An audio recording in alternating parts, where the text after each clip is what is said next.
We've been looking to do something up the Sunshine Coast for a long time. But my formal training was as a structural civil engineer, and I moved into property development. Through corporate life, was involved in some very large developments. But for the last 15 years, I've been out doing my own thing, a lot of it in conjunction with Jono and the Leishman family. But Barnes Lane Farm is something that brings all of that experience together.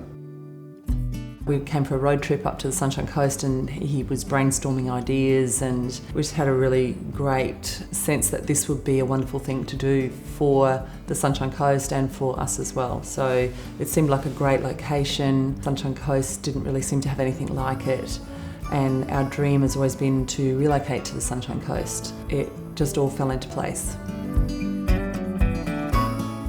I like that we get to do a property development that is community based. I like that Barnes Lane gets to be that connection from the sun, sand and surf to the hinterland. It gets to be the place where tourists come to learn about what's on offer in the hinterland and start generating that tourism and that traffic back into that hinterland. Barnes Lane Farm is more than a farm. It's a hive of activity, from the produce hall to the gin distillery, the brewery, the entertainment lawn, the function centre, the on-site accommodation, the artist and resident studios, and wandering through the orchids.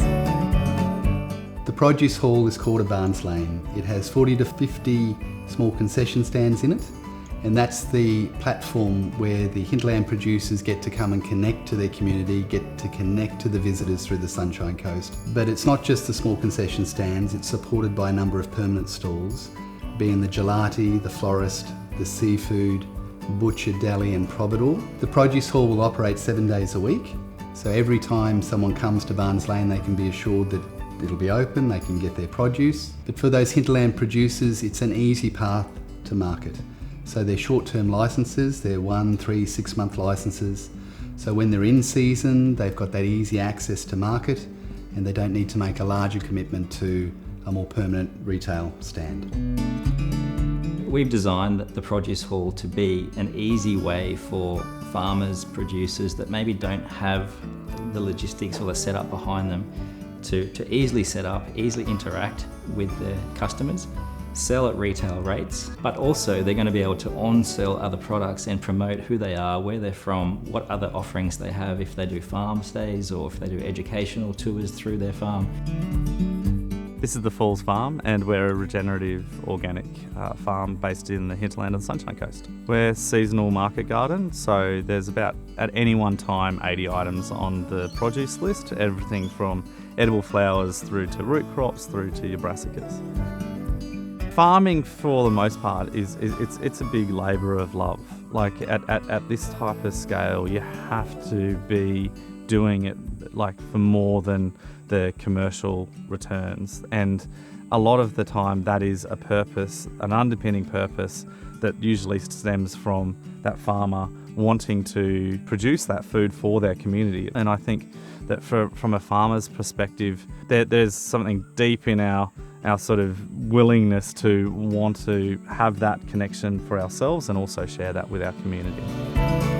Understanding the provenance of where our food comes from, I think is something that everybody should know about. And it's very difficult when the farm gates are often so far away from the supermarkets, you just don't get that sense. So having an experience that brings to life, you know, how this food that we eat is grown is something that I think is valuable to the community, and it's also something that's very worthwhile for people to attend and visit.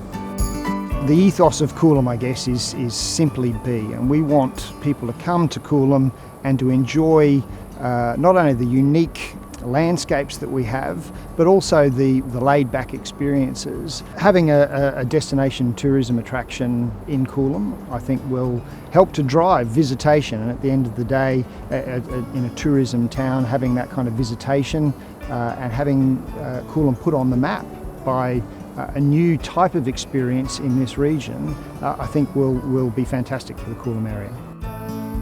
The region has been screaming out for new experiences, and attractions like this will mean a lot for the region.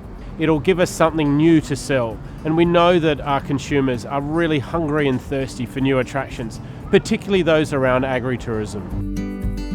What we're trying to achieve really is to create a platform for local businesses. It's an opportunity to work with us and partner with us to promote that business and to really put it up on a pedestal. As Barnes Lane establishes itself and establishes like that presence in and around regenerative agriculture, especially based on the Sunshine Coast, with the vast variety of producers and farmers that we've got in this region, and can become that epicentre to like bring that larger consumer like market in, I think it's a really exciting time for the coast and for the community on the coast.